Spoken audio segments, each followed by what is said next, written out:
Salut prieteni și bun venit alături de noi pe canalul Divergent. Astăzi vă vom prezenta un subiect de actualitate, unul care arde și impune o anumită gândire și atitudine. Acest subiect se numește noul sistem cuantic, QFS, control absolut. QFS, Quantum Financial System, este un sistem financiar cuantic, un sistem financiar ipotetic, care ar folosi tehnologia de calcul cuantic și criptografia cuantică printr-un blockchain pentru a gestiona tranzacțiile și datele financiare. Acesta utilizează computerul cuantic pentru tranzacțiile financiare la nivel global. Ce este noul sistem financiar cuantic? Sistemul financiar cuantic este o nouă tehnologie financiară propusă care valorifică calculul cuantic, criptarea blockchain cuantică sigură și criptografia cuantică. A fost propus ca înlocuitor pentru sistemele bancare tradiționale și are potențialul de a revoluționa industriile care necesită o putere de calcul semnificativă, cum ar fi piețele financiare. Sistemul financiar cuantic promite să revoluționeze modul în care definim folosirea și interacțiunea cu bani. Acest nou sistem financiar oferă o serie de noi posibilități financiare și o schimbare în modul în care folosim banii atât pentru întreprinderi cât și pentru persoane fizice. În acest nou sistem financiar cuantic se crede că și calculul cuantic, sau cel puțin tehnologia de calcul cuantic, va fi folosit pentru a crește viteza și puterea tranzacțiilor financiare, pe lângă utilizarea tehnologiei blockchain, contribuind la crearea unui sistem mai sigur, mai imobil, un sistem transparent pentru efectuarea tranzacțiilor la o scară cu adevărat globală. Aceste progrese ar permite tranzacții financiare aproape instantanee, o securitate cuantică crescută și o reducere a nevoii de intermediari precum băncile. Cât de real este sistemul financiar cuantic? Sistemul financiar cuantic este într-adevăr un concept real și un subiect de cercetare și dezvoltare în curs de desfășurare, dar încă nu a fost implementat pe deplin la nivel global. Dacă ne uităm la cronologia pentru una dintre componentele QFS, CBDC, care se anticipează a fi finalizată în următorii 5 ani, ne putem aștepta ca QFS să nu realizeze implementarea la scară completă până cel puțin după acel moment. Unii experți cred că ar putea fi implementat pe deplin oriunde în următorii 5 până la 10 ani. Există de asemenea numeroase provocări care trebuie depășite înainte ca QFS să poată fi implementat. Acestea includ progrese suplimentare în tehnologia de calcul cuantic, dezvoltarea standardelor și reglementărilor internaționale, a se vedea ISO 20022, abordarea preocupărilor de securitate și educarea publicului cu privire la beneficiile și riscurile sistemelor financiare cuantice. Tranziția către un sistem financiar cuantic, atunci când se va întâmpla, va fi probabil treptată, implicând programe pilot, sisteme hibride, formare și educație și cooperare internațională pentru a asigura o integrare perfectă și sigură cu infrastructurile financiare existente, așa cum vedem deja odată cu dezvoltarea a CBDC-urilor și a standardelor monetare, cum ar fi ISO 20022. Cine a creat sistemul financiar cuantic? Sistemul financiar cuantic, QFS, a început inițial ca un concept care a fost dezvoltat apoi de diversi cercetători, oameni de știință și experți în domeniile finanțelor, fizicii și informaticii pe o perioadă de timp. Nu există o singură persoană sau entitate care a creat sistemul financiar cuantic QFS, deși există diverse companii și organizații care lucrează la dezvoltarea QFS. Acesta este încă în stadiu experimental și nu este încă pe deplin implementat. Se anticipează că QFS va fi unul dintre cele mai semnificative progrese din lumea finanțelor odată ce potențialul său este realizat. Cum funcționează sistemul financiar cuantic? Una dintre caracteristicile cheie ale noului sistem financiar cuantic este utilizarea tehnologiei de calcul cuantic. Calculul cuantic este o formă de calcul care utilizează fenomene mecanice cuantice cum ar fi suprapunerea și încurcarea, pentru a efectua operații asupra datelor. Deși această tehnologie este încă la început, are potențialul de a crește considerabil viteza, securitatea și fluxul tranzacțiilor financiare. O componentă cheie a sistemului financiar cuantic este utilizarea tehnologiei blockchain, un registru digital decentralizat care înregistrează tranzacțiile printr-o rețea de computere. În acest nou sistem financiar cuantic, tehnologia blockchain va fi folosită pentru a ajuta la crearea unui sistem financiar sigur și transparent, tranzacții aproape instantanee. Unul dintre cele mai interesante aspecte ale noului sistem financiar cuantic este potențialul său pentru tranzacții financiare aproape instantanee. Odată cu utilizarea tehnologiei de calcul cuantic și blockchain, va deveni posibilă efectuarea de tranzacții financiare în timp real și fără a fi nevoie de intermediari, cum ar fi băncile. Securitate sporită. Un alt beneficiu al noului sistem financiar cuantic este securitatea tranzacțională crescută. Odată cu utilizarea tehnologiei de calcul cuantic și blockchain, va fi mult mai dificil pentru hackeri să fure informații financiare sau să efectueze tranzacții frauduloase.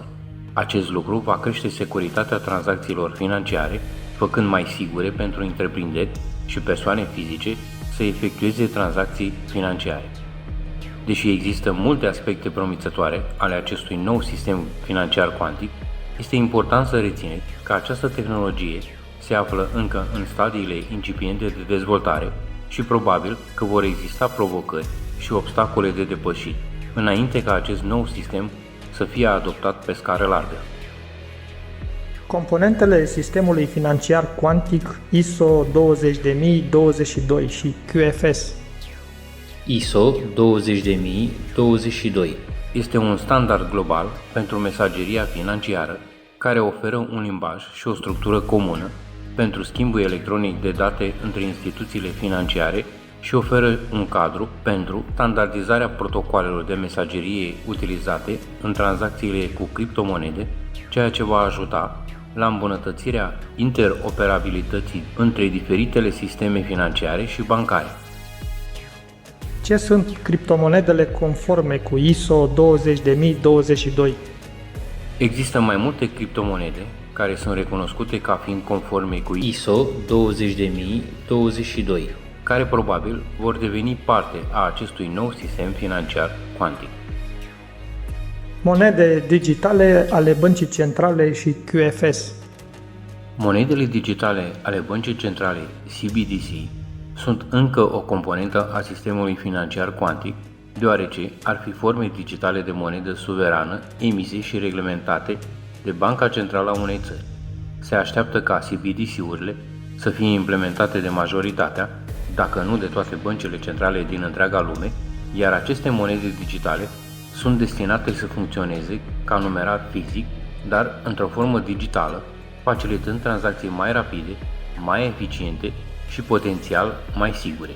Ele sunt diferite de criptomonede precum Bitcoin prin faptul că sunt gestionate și reglementate la nivel central, în timp ce criptomonedele sunt de obicei descentralizate.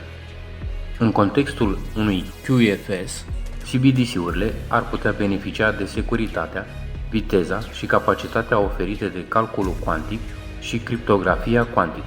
De exemplu, criptarea blockchain Quantic Secure utilizată de un QFS ar putea oferi un nivel ridicat de securitate pentru tranzacțiile CBDC, făcându-le practic inaccesibile. În mod similar, capacitățile de monitorizare în timp real ale QFS ar putea permite o supraveghere și un control fără precedent asupra tranzacțiilor CBDC. Fiecare CBDC din fiecare cont bancar ar putea teoretic să primească un număr digital și monitorizat în timp real, asigurând un grad ridicat de transparență și trasabilitate. Care sunt dezavantajele sistemului financiar cuantic QFS? În timp ce sistemul financiar cuantic oferă mai multe avantaje potențiale, există și unele dezavantaje potențiale și provocări asociate cu implementarea sa, costuri ridicate de dezvoltare. Dezvoltarea și implementarea QFS vor necesita investiții semnificative în tehnologia de calcul cuantic, infrastructură și dezvoltarea de noi protocoale și standarde financiare. Aceasta ar putea fi o povară financiară semnificativă pentru multe instituții financiare. Amenințări la adresa securității cibernetice. Deși se așteaptă ca QFS să fie mai sigur decât sistemele financiare existente, ar putea fi de asemenea vulnerabil la noile amenințări la adresa securității cibernetice specifice tehnologiei de calcul cuantic. Riscul de atacuri asupra QFS ar putea crește pe măsură ce tehnologia devine mai larg adoptată. Interoperabilitate. QFS poate să nu fie compatibil cu sistemele și protocoalele financiare existente, ceea ce ar putea pune provocări pentru integrarea noilor tehnologii cu sistemele vechi. A se vedea ISO 20022. Considerații de reglementare și juridice. Implementarea QFS va necesita considerații de reglementare și juridice semnificative, cum ar fi asigurarea conformității cu reglementările financiare și abordarea potențialelor preocupări legate de confidențialitate. Diferența de competențe. Dezvoltarea și implementarea QFS vor necesita profesioniști cu înaltă calificare, cu experiență în calculul cuantic, care este un domeniu relativ nou și în curs de dezvoltare. Poate exista o lipsă de profesioniști calificați cu această expertiză, ceea ce ar putea încetini adoptarea și implementarea QFS. În general, deși QFS are potențialul de a transforma industria financiară, există multe provocări și riscuri potențiale care trebuie luate în considerare cu atenție și atenuate. Când va începe sistemul financiar cuantic, QFS? În prezent, nu există o dată specifică când sistemul financiar cuantic va începe sau va fi implementat pe deplin. Întrucât QFS este încă în stadiu experimental, probabil că vor dura mulți ani până să poată fi implementat și adoptat pe deplin de industria financiară. Deși există multe organizații care au investit foarte mult în cercetarea și dezvoltarea QFS, implementarea lui va necesita investiții semnificative în tehnologia de calcul cuantic, infrastructură și dezvoltarea de noi protocoale și standarde financiare. De asemenea, va trebui să existe considerații de reglementare și juridice care trebuie abordate înainte ca QFS să poată fi implementat pe deplin. Unii experți prevăd că ar putea dura câțiva ani, dacă nu chiar decenii, pentru ca tehnologia să fie pe deplin dezvoltată și adoptată. Cu toate acestea, este foarte probabil ca sistemul financiar cuantic să se dezvolte odată cu implementarea la nivel mondial a monedelor băncilor digitale centrale, CBDC, și a cadrului standard, cum ar fi ISO 20022, care se așteaptă să fie adoptat pe deplin până în 2025. Care este diferența dintre moneda cuantică și criptomonedă? O criptomonedă este o monedă digitală care utilizează criptarea pentru a gestiona tranzacțiile și a reglementa producția de unități monetare. Deși în prezent nu există monedă cuantică, unii cercetători și experți au propus conceptul de monedă cuantică securizată, care utilizează tehnologia de calcul cuantic pentru a oferi caracteristici îmbunătățite de securitate și confidențialitate. Într-un sistem valutar cuantic securizat, mecanismele de criptare și securitate utilizate pentru a proteja tranzacțiile și soldurile conturilor s-ar baza pe principiile de calcul cuantic. Acest lucru ar oferi o securitate sporită împotriva atacurilor de la computerele clasice, care sunt vulnerabile la atacuri ce folosesc metode clasice de criptare. Conceptul de monedă cuantică garantată este încă în stadiu experimental și rămâne de văzut dacă va fi adoptat în practică. Cu toate acestea, există potențialul ca acesta să fie utilizat în tehnologia de calcul cuantic în industria financiară. Deși acest nou sistem financiar este încă în dezvoltare, există potențialul ca acesta să fie integrat cu criptomonedele existente. Acestea pot include monede digitale ale băncii centrale, CBDC, și criptomonede existente care sunt deja conforme cu ISO 20022. Cum să investești în sistemul financiar cuantic, QFS? Cu un grad ridicat de încredere, noul sistem financiar cuantic va include diferite CBDC-uri de țară, precum și criptomonede conforme cu ISO 20022, ca parte a sistemului său integrat global. Cei care doresc să investească direct în QFS ar putea dori să ia în considerare criptomonedele care sunt conforme cu ISO 20022 și care vor deveni probabil parte a acestui sistem global. Concluzie. Monedele digitale ale băncii centrale sunt un instrument cu puterea de a transforma efectiv banii digitali într-un simbol emis de stat. CBDC-urile sunt setate să fie implementate în întreaga lume, în fiecare țară care are o bancă centrală existentă. Această nouă formă de bani digitali oferă băncilor centrale un nivel de granularitate tranzacțională și un control asupra utilizării banilor care nu a mai existat până acum. În timp ce aceștia pot promova beneficiile banilor digitali pentru a ajuta la controlul masei monetare și la reducerea tranzacțiilor ilegale sau ilicite, libertatea pe care o avem acum de a cheltui bani în mod anonim ar fi inexistentă cu acești bani digitali.